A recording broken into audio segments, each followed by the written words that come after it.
biggest thing that took place this weekend in the world of sports in Texas happened on Saturday night as the Texas Longhorns went on the road to Tuscaloosa and took down the Alabama Crimson Tide 34-24.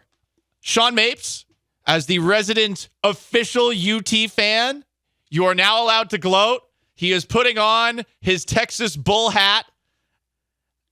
And that was a really impressive win, Make sure Twitch, because it's actually too high that Twitch actually can't quite, it doesn't fit in the Of frame course, we need to get a better camera for the producer in a studio here. Yes, it was a great win. One of the top, 2 wins in the last 15 plus years.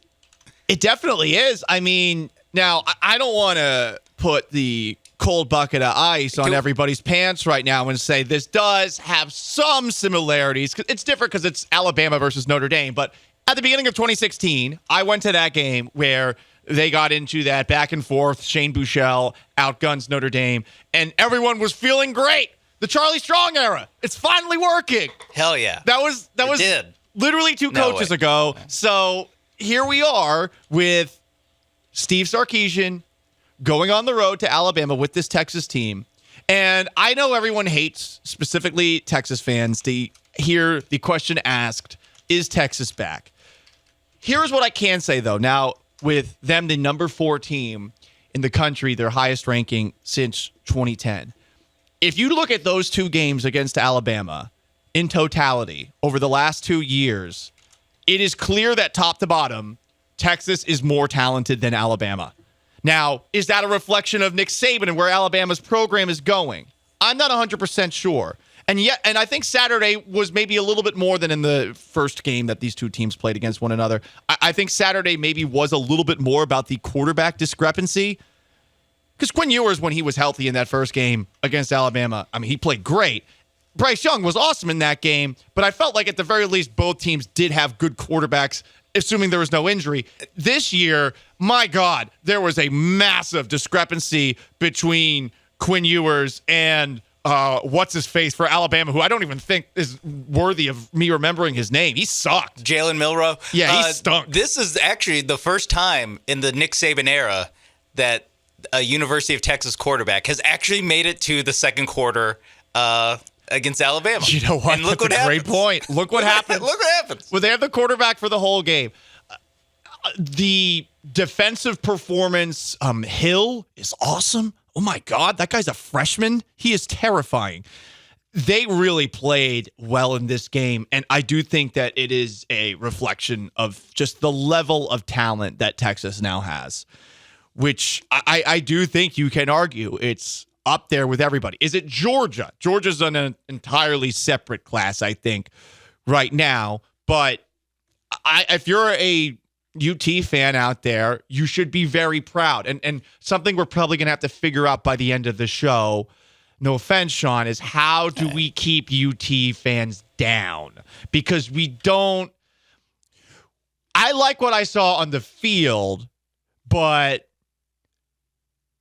a couple of my friends are psychotic UT fans, and I enjoy that they're happy today, but I don't know if I can handle arrogant UT fan. I don't know if I can handle that, Sean. Get ready. Get ready. Because it hasn't existed since I have been here. It has not existed. There have been moments of excitement, but they're generally just flare-ups, and then there's a lot of woe is me from Texas fans. So here we are now in a situation where UT can legitimately walk around with their pants down and feel pretty good about themselves. Yeah. I know I'm going to turn people off if this football season's actually a successful one for Texas. I know by the end of the season, everyone, including Dale, who just walked in behind me, he does not like the hat I'm wearing. He does not. Oh yeah, he's shaking his head. He's crossing his throat. He's gave a like horns down. Good. Yeah. He doesn't like it. Horns down. I'm curious. I'm curious. Blurred out on the Twitch. Listen, Sean, there it is. Okay, we're not blurring out a horns down, okay? We don't censor things here. And look, I identify as UT because I'm arrogant and really intelligent. So I would have probably gone to UT, you know? Everyone knows this. But I think when we come to the end of this year, I'm a little stressed by the UT fan arrogance that I know is coming. Because I can't, it would be stolen valor for me to join in on that. With That's the never Astros, stopped you before. With the Astros, it was different though, because it's different with a college. You can't go full all in unless you're a Cougs fan like me. But God forbid the University of Texas have fans that didn't go to the school. Oh yeah, I forgot. That's a thing. That you'd be the first one of those. That is a thing. 100%. Oh boy. Yeah, I can't wait. It's allow me to get a little reflective, a little nostalgic. Do it. We still haven't talked Texans, by the way. Shout out to us. By the end, I mean, they might. Quinn Ewers might be the next Texans quarterback. We'll get to that later. Hey. Stroud wasn't the problem yesterday. So my first memory of Texas football growing up, was a guy named Vince Young. Humble brag. Yeah, winning the Rose Bowl against Michigan, getting on the stage, and saying next year we'll be right back here again, because the national championship was also going to be the Rose Bowl, and then they go undefeated, including beating everyone by 1,000,000 points the entire regular season except for Ohio State. Then they beat this team called the greatest team of all time, the 2005 USC Trojans, but they lost and also cheated because Reggie Bush got a house. Not that anyone cares. No one cares about that at all. And then there's 4 years of this guy, another quarterback named Colt McCoy. Yeah. Did he play in the national championship? He did. In his 4th year of winning 10 games at the University of Texas. My first 6 years of being a Texas fan, it was Vince Young and Colt McCoy literally winning 10 games every year. That is what Texas did. And then blah, blah, blah. They stunk for they've been different versions of disappointing and mediocre all up until now. I'm ready to go back to my old ways of being annoying, chesty. I'm ready to look down upon all you little people that root for all your little schools. I like it. I'm SEC ready. Oh, no. I'm intrigued by arrogant Mapes, but I do think, this might be a tad insufferable by the end of the football season. Are you going to wear this every single Monday after a win? No, maybe. Just this one? Yeah. Maybe if they make the playoff or something. Is this win worthy of getting a tattoo the same way that it seems online that somebody, a Ravens fan, got a tattoo after the Texans, they took them down 25-9 yesterday? Someone did that? Someone actually, I sent it to you in the text line right before we got in here. Someone actually did that. Someone actually did that. All right. I'm a diehard Ravens fan. No, because I'm guessing he's going to try to get a full sleeve of all the victims of the Ravens over the course of the year because he thinks this is going to be a Super Bowl season. Half the victims are on their team. They could make out the stadium alive. Oh my God. Just kidding. They all they're actually alive. Tore their ACLs. It wasn't a Ray Lewis pecs. joke. Yes, no. They're all going to miss the rest of the football season. Correct. No, because as much fun as I'm having, as you know, the team they got to celebrate Saturday and maybe even Sunday, and then today it's time to get back to work. It's time. Wyoming's coming to town on Saturday. There's still a rest of the season to play for the Texas Longhorns. I got to celebrate Saturday and Sunday, but I didn't get to celebrate in front of a microphone, which, I mean, if I'm not celebrating in front of a microphone, what am I even doing? What's the point? So after today, you got a little bit of arrogant chesty Mapes. Now you're going to go back to, focus on the grind. Taking it one day at a time. We're not looking ahead on the schedule. We're on to Wyoming. We're on to Wyoming. Okay. Hey, Wyoming beat Texas Tech. All right, they're a live team. Yeah, you definitely get at least 2 more days of chestiness. I maybe snide comments, but I won't be wearing the hat for the whole week. Okay, fair enough. He is Sean Mapes behind the glass. Text back. UT fan. There it is. He said it. We're writing it down for today. September 11th of 2023. Never forget. A day that will live in infamy and potentially in infamy for UT fans because of what Sean Mapes just said right there. Damn. on this day of all days, Sean. I don't know. I don't know if you should have said that. I can jokingly say that. I don't think a Texas fan should say Texas is back. No, they're back. ... for today. Yeah. Same thing as when they beat Georgia, and they won 10 games and beat Georgia in the Sugar Bowl in 2018. Okay. They're back for that day. Okay. And then what matters most, what you do after it. That team went 8-5. That's not enough. This is dangerous. Paul Galaccio, ESPN 97.5. You buried the Rangers. Well, yeah, but I mean, they're 2 games back. I'm a baseball savant, as everyone knows. A texter is mad that we were even talking about UT. We've been scratching and clawing and agonizing, finally getting to be 2.5 games in first place, and you want to talk overall losing programs. Well, that would be the Texans. We can't say that about UT overall losing. Underachieving, sure. Overall losing, I don't think you can do that. Even with Tom Herman, even with Charlie Strong, like there were decent moments. It's just not up to the standard that you guys have held yourself up to because of that stretch that you talked about, Sean, from Vince Young through Colt McCoy. Well, from Ricky Williams to Colt McCoy. Fair enough. We got Ryan on the board. 713-780-3776. Ryan, what's up?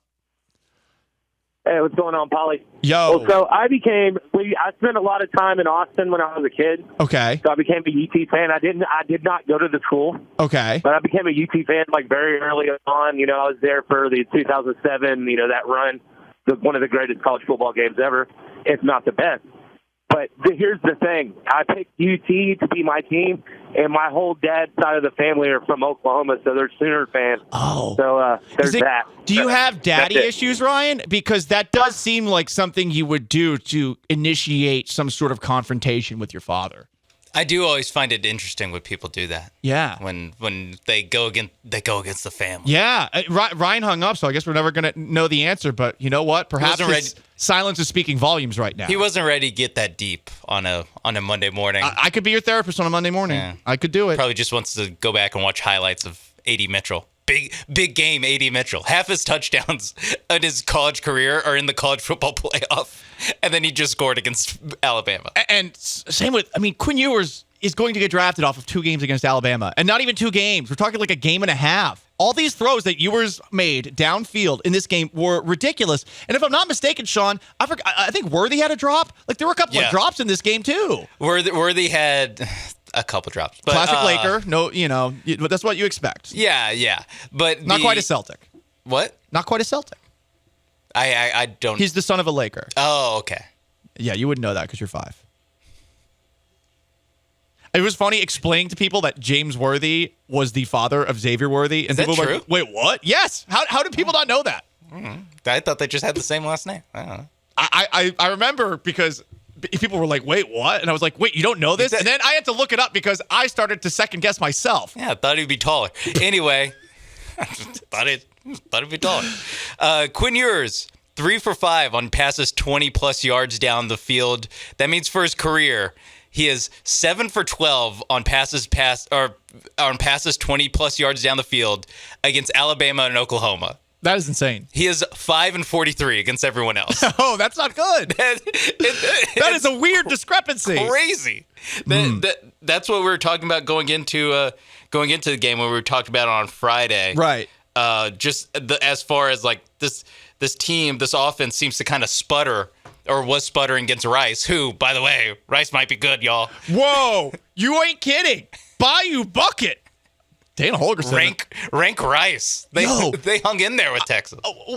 I got to say this, too. Like, the Cougs were getting their asses kicked in that game until they got the 21 points in the fourth quarter. They responded. Because I remember the one Rice fan I know was getting a little cocky on the text line that we had, only for us to see like the score changed very quickly because no one was watching the game. We were all focusing on other things. I do like that at the same time because I think they're happening either at the same time or definitely the Rice-Houston game went in to the Texas-Alabama game. Yes. So I like to imagine all your texts are about like, wow, big drop by Worthy. You can't be giving away all these points against Alabama. Milroe, honestly, I got to a point where I was hoping Milroe like played a little bit better so that Saban wouldn't bench him. Mm-hmm. That you get into the weird perverse, like, no, don't don't stink too bad, other quarterback, because I want you to stay in this game a little bit longer. Whoever their backup is might be able to throw it a little bit better. I just like to imagine everyone's talking about the Texas-Alabama game, and then you have one Rice friend texting you about, like, big stop here. Pretty much. But I think he knew that no one was watching the game. Oh, okay. It was on our group chat line.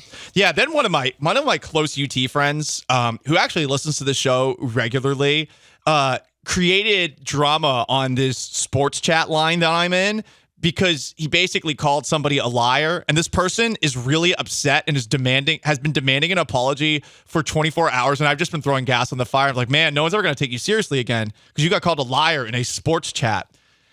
It's been fun for me. It's been very fun for me. So that's your version of the Ashton Kutcher, Mila Kunis whole debacle? Yeah. This whole weekend? Did that happen over the weekend? Because I saw a meme of it, and I was like, oh, wow, damn. I think it might have started on Friday. Because Hyde's going to jail for being a perv, right? Essentially. What? The guy who plays Hyde is going to jail for being a perv from that 70s show. And they wrote letters to the judge asking for, like, leniency on him because they're friends. Yeah, they're his friends. And I don't think they thought it would be public, and now they have to, like, answer for, or, you know, I don't actually think they had to do this, but they decided to record, like, this weird apology video that I'd watched. I saw snippets of as I was scrolling through looking for different college football, like, tweets and games and stats and stuff, and I just kept seeing sad Mila Kunis into Ashton Kutcher's face as they're like, this is a very, victims of sexual, so we have been advocates for victims. Our track record says this. Just such an unforced error. Very much so. Oof. Yeah. Can't do that. Writing letters for people that are going to jail, thinking that it won't get out on top of that, too. Because, of course, they're going to leak this out. They're two celebrities. You can sell this to TMZ for probably like $30,000. They pay top dollar for this stuff. Some more texts, 713-780-3776 to call into text. And somebody said, how about them Cowboys? We'll talk about that in the next segment. I'm a realist UT fan. I'm more optimistic this year, says 409 Josh, but UT may have the fans down in the next few months. I need to see success against a solid quarterback for me to buy all in. That makes sense. Alabama's quarterback really sucked. He sucked. And again, okay, like eventually Alabama was going to have a quarterback that wasn't good. But man, that interception that he telegraphed that when he was throwing to his right, that one was really, really bad. Yeah, he was not good the entire game. That's kind of what I was thinking we were going to see out of Jalen Milroe. He looked great against Middle Tennessee State, but less good against Texas. More texts. This is also something that I think, Sean, is a fair thought. I don't think Alabama is as good as in the past. It's more of Saban hitting his Mac Brown. They will come to us phase. That started the downfall of UT. I think that's an interesting comparison. And I mean, really, in totality from those two games, more than saying Texas is back, I am saying that Texas has more talent than Alabama currently does. Does that continue with the way that Alabama has been recruiting for all this time? I don't know. It probably will be something where Alabama does get on equal footing in the not too distant future. I don't doubt Nick Saban. I'm not stupid.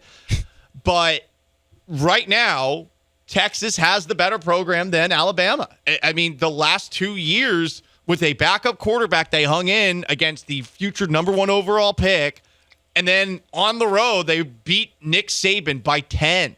I will say last year's Alabama team was still like a really, really good team. They still went 10-2, and their 2 losses were by like a point each or like 3 points each. No, but I do agree that this is.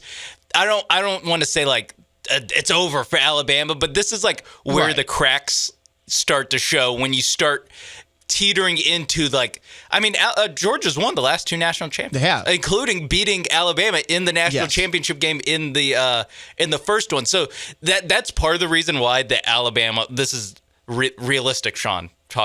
Realistic, Skyping Sean. In right here, bringing down the mood. A little bit. I've taken off the Bevo head. This is not a bit anymore.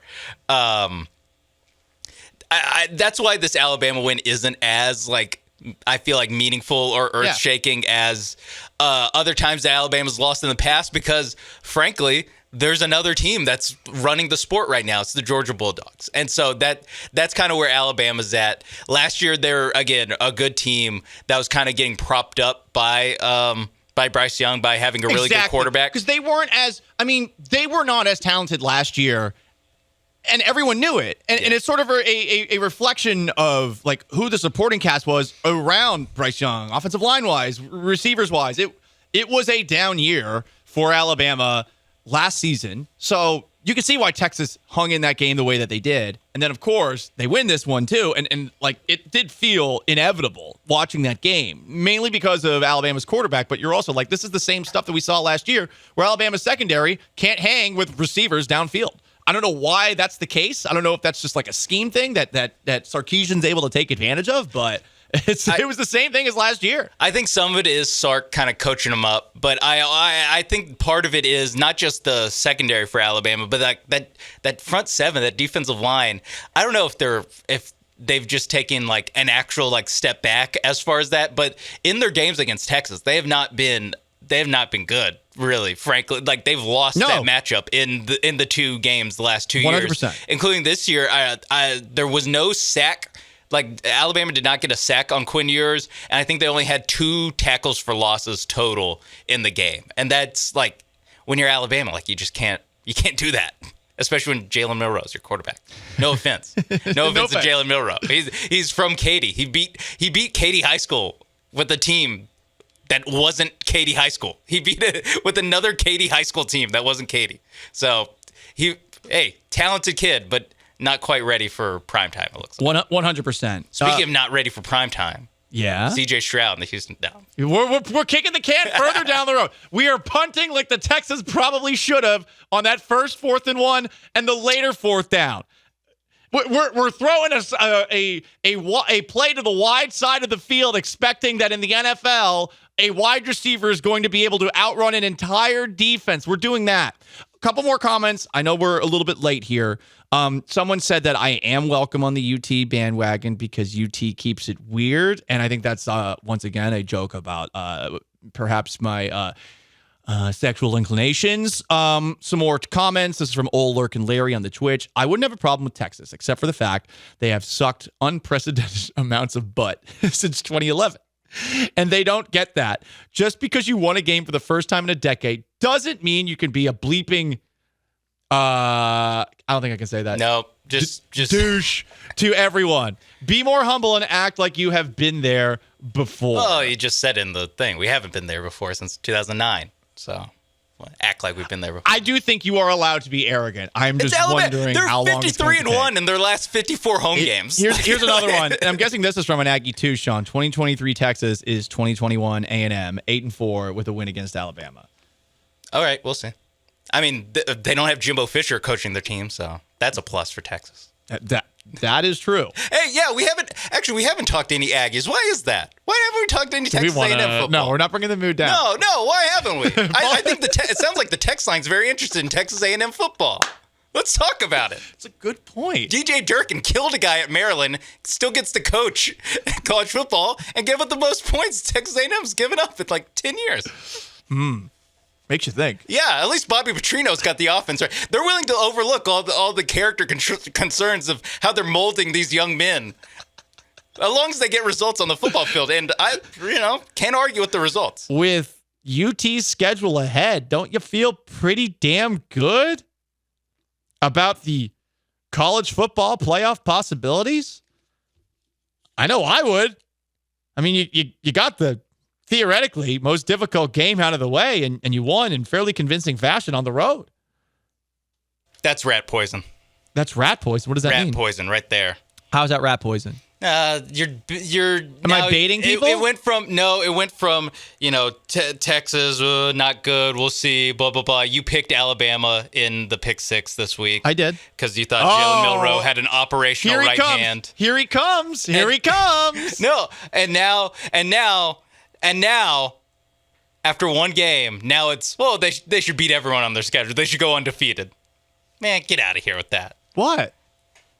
They should. Rat poison. No, now you're just setting But you're it up. not okay. Well, you're not even being chesty enough. My God, it's the Monday after it happened. No, see, this is where Battered Texas fan. Do we need to play some Sarah McLachlan in the background? That was our 1 Texas fan, Sean. This is our 2 Texas fan, Sean. Actual serious journalist from the University of Texas. Okay.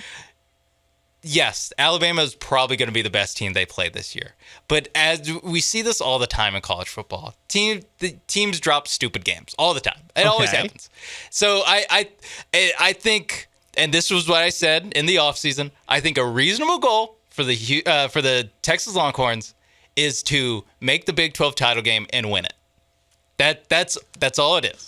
The playoff, whatever. Man, you're shooting too low. You just had the biggest win in years, and you're like, oh well, maybe we'll just win the conference. Yes, maybe we'll go 7-5. Like that's you right now. I'm saying 10-2. I just heard you say that. No, with your that was eyes. your voice. No, I'm just looking. That was your dopey voice that you do. Your droopy dog voice. I don't know. That might have been you, man. Like if you're not watching on the Twitch, how would anyone know? Because they can hear my. 7-5. We're talking at the same time. It's obviously not me. Okay, so the schedule ahead for Texas. Oh, yes. Let's do some schedule talk. Why not? Wyoming, win. At Baylor. Baylor sucks. They're feisty. They're feisty in McLean Stadium. They suck. No one goes into McLean Stadium. By the way, I enjoyed that. I like Utah. Utah's always fun. They hit you in the mouth. They switched quarterbacks and won that game. Yeah. And then now they're going to get their actual starting quarter. They're switching off between their second and third string quarterbacks, and they beat Florida and Baylor, and now they get Cam Rising, who actually UT quarterback, former UT quarterback. Oh wow, okay. He was a freshman. He redshirted in 2018. Okay. My last year at UT and his first year, and he's still eligible. He's still playing college football. Is he 30? He's up there. Okay. Kansas at home. They do have that guy. What, Jalen Daniels? Yes. They do have that guy. So, okay. Kansas has always also been a pain in the ass. If Alabama had Jalen Daniels, they might win. Yeah, I think you're right. They might have won. It would have been a lot closer because that Milroe struggled. Red River Shootout, the 7th. Always a coin flip. Literally does not matter how good the team is. You don't feel good about last year? I mean, it's like the rivalry's over, right? After winning like that? I mean, I felt good, but OU is a better team than they were last year. Well, I'd hope so. And it's always a coin flip. Texas just beat Alabama, but Oklahoma, they beat by 100 points last year, coin flip. In Charlie Strong's second year, Texas went 5-7. Oklahoma went 11-1 in the regular season. Their only loss was to the 5-7 Texas Longhorns. I think I went to that one. At UH, well, look, Rice is a really good football program. So as shown in that transitive win, as shown in that game that they played against Texas. So it's not UH's fault. Oh God, they're playing BYU. Yeah, I have that. You know what? They're gonna lose that game. They're gonna give up 500 yards rushing and lose that game. The last 5. I think the last 5 games of the season. They're all the usual suspects. Yeah, you're right. BYU, Kansas State, TCU, Iowa State, Texas Tech. Oh God. You know what? Now I'm like, you know what? 7-5. It's all the most anxiety-ridden games. Yeah, those aren't fun.